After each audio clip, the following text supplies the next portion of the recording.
Music, the Stoics, an ancient school of philosophy, believed that true strength lies not in conquering external forces, but in mastering our own emotions.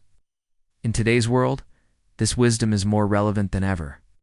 Have you ever felt drained by negativity after interacting with someone? Toxic people can disrupt our mental well-being, leaving us feeling frustrated and powerless.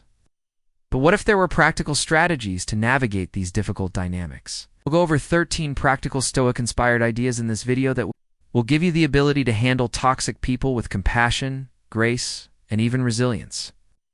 Join me on a journey to protect your emotional well-being and subscribe to the channel for more tips on developing mental resilience.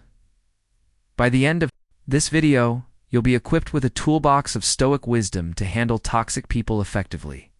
So take a deep breath and let's begin. Number 1. Identifying and understanding the toxic threat. Take a moment to picture yourself serving as a guard at the entrance to your very own personal citadel. Your inner tranquility, your physical health, and your emotional safety are all represented by this citadel. Without a doubt, awareness is the first line of defense in the process of protecting this fortress.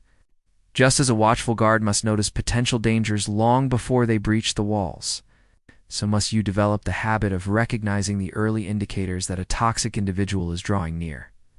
Epictetus, Stoic philosopher who was a proponent of reason and self-control, tells us in his Enchiridion that it is not what happens to you that upsets you.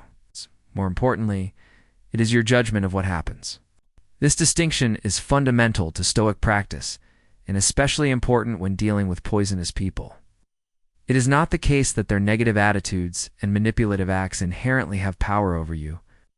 Your emotional reaction to these behaviors and the lens through which you perceive them are what truly determine their influence on your state of inner peace at any given moment.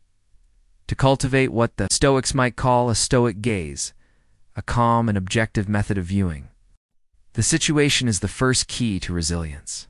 This requires discipline, clarity of thought, and the emotional maturity to step back before reacting. Learning to recognize the characteristics of poisonous conduct is a necessary step in this process.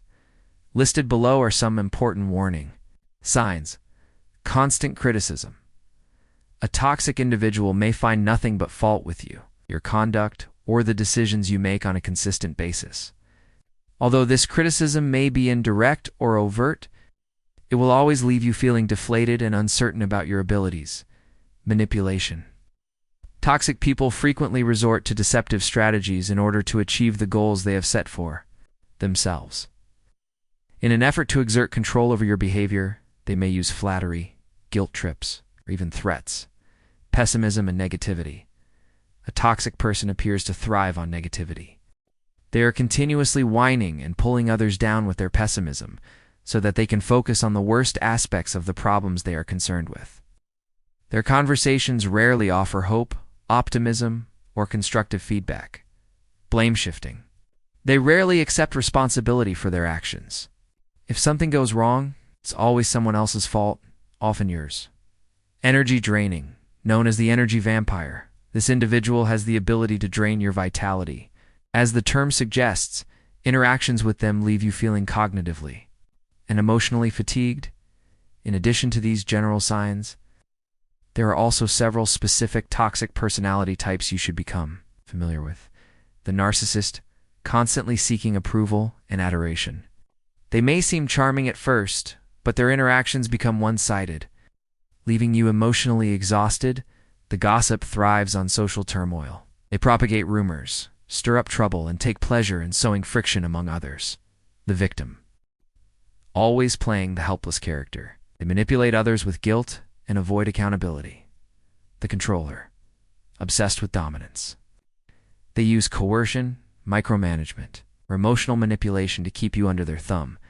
The development of a mental map of the potential dangers that could befall your inner citadel can be accomplished by first gaining an awareness of the many toxic personalities and the behaviors they display.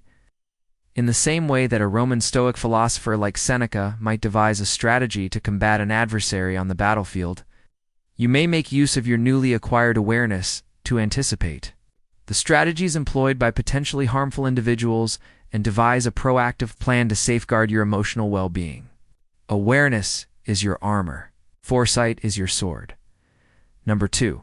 Fortify your walls. Put yourself in the shoes of Marcus Aurelius, the famous Stoic emperor of Rome. In order to rule a vast empire, one needed to possess power, knowledge, and unyielding determination.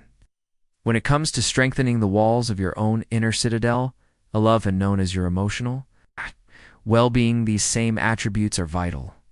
Undoubtedly, the boundaries that you establish are the foundation of this citadel. When dealing with toxic people, boundaries are the obvious lines that you create in the sand to demarcate your emotional territory. They determine the kinds of conduct you will and will not approve of. You should not permit poisonous people to intrude on your mental domain in the same way that a powerful monarch would never allow his borders to be violated. Here is where Stoic philosophy comes into sharp focus. It emphasizes the importance of reason and self-control. The first step is to identify what actions, behaviors, or attitudes deplete your energy or compromise your sense of identity.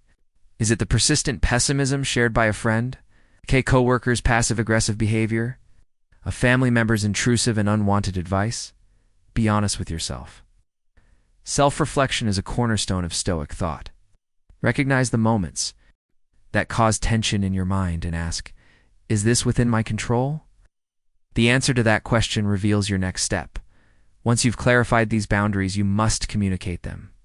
Clearly, calmly, firmly, tap into your inner Marcus Aurelius, calm-wise, yet commanding. To facilitate effective communication, consider these strategies. Use I statements instead of accusatory language. For instance, instead of saying you are always so negative, say I feel emotionally drained when the conversation always focuses on what's wrong. Be specific. Don't leave room for ambiguity. Instead of saying, I need some space, say I'm not available for a conversation this evening, but I can talk on Saturday. Be consistent. An emperor who enforces laws erratically loses credibility. You must guard your boundaries with the same seriousness. If someone crosses a line you've clearly defined, remind them firmly, but respectfully. Remember, setting boundaries is not an act of cruelty. It's a declaration of self-respect. There is a vast difference between assertiveness and aggression. The former is rooted in self-awareness and composure, the latter in fear and reactivity. Stoicism teaches us to act according to virtue, not emotion. Keep in mind, too, that boundaries must be maintained continuously. Toxic people will often test them. A wall built hastily and left unattended will eventually crumble. You must stand, like a sentinel at your gate, calm and unwavering.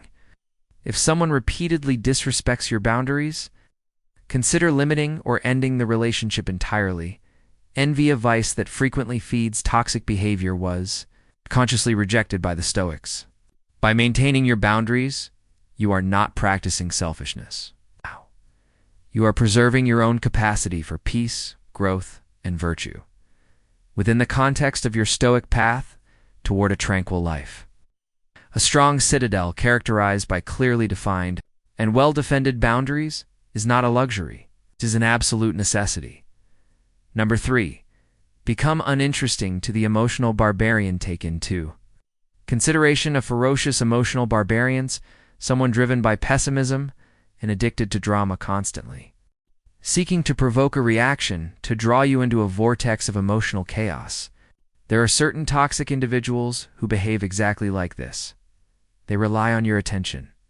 They rely on your emotional responses. Their negativity thrives when you give it fuel. These emotional invaders hope to elicit a reaction, a glimmer of fury, a moment of sadness, a flare of defensiveness. That's how they get their reward. The Stoics, however, offer a path to defeat such people, not with swords or shouting, but with silence, indifference, and self-control, by becoming uninteresting emotionally. Boring to such individuals, you take away their ammunition. When they attack and you do not react, when they insult and you remain calm, you remove their power. This is not weakness. This is discipline. This is mastery of the self. In Stoic terms, you are practicing apathy, not apathy, but freedom from destructive passion. You remain engaged in life but are no longer controlled by every external provocation.